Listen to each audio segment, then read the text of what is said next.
સરકારને કે તો એટલી વિનંતી કરીએ કે મારા ધણીને વહેલે ટકે છોડો.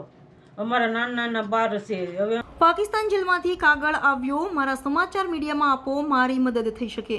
4 વર્ષથી પાકિસ્તાની જેલમાં માછીમાર પરિવારને ન્યાય કોણ આપશે? ગીર સોમનાથ જિલ્લાના ઉના તાલુકાના ખજુદરા ગામના વતની ચૌહાણ નાથાભાઈ બાવભાઈ આશરે 4 વર્ષ પહેલા પોરબંદર માછીમારનો ધંધો કરવા માટે ગયેલા હતા. દરિયામાં માછીમારી કરવા પાકિસ્તાન બોર્ડર પરથી પાકિસ્તાન મરીન સિક્યુરિટી દ્વારા ખલાસીઓને પકડી પાડવામાં આવ્યા હતા.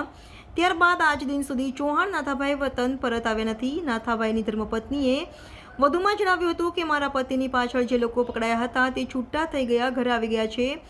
મારી નાના 2 બાળકો છે. મારા ઘર પરિવારનું ગુજરાન ચલાવવું ખૂબ જ મુશ્કેલ છે. સરકારશ્રી વહેલી તકે મારા પતિને છોડાવે તેવી અપીલ કરી છે.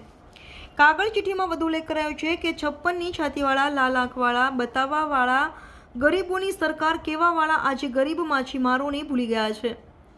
વર્ષ 2021થી પાકિસ્તાન જેલમાં માછીમાર પરિવારને કોણ ન્યાય આપે છે? કોળી સમાજના રાજકીય નેતાઓ, સામાજિક સંસ્થાઓ, આગેવાનો સામાન્ય ગરીબ પ્રજાને ન્યાય આપવા આગળ આવે.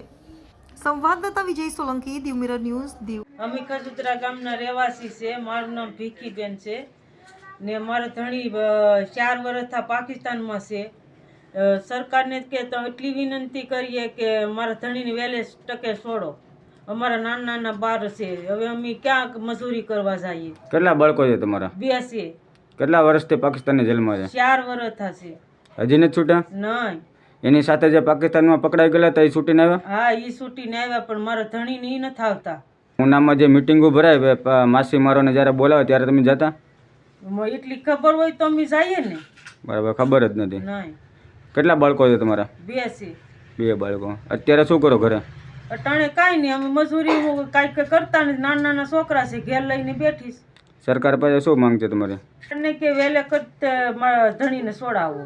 હાય, હું છું ક્રુઝિન સિંઘાનિયા. આપની આસપાસના સત્ય સમાચાર જાણવા માટે જોતા રહો દીવ મિરર ન્યૂઝ. અને હા, લાઈક અને સબસ્ક્રાઇબ કરવાનું ભૂલતા નહીં. Thank you.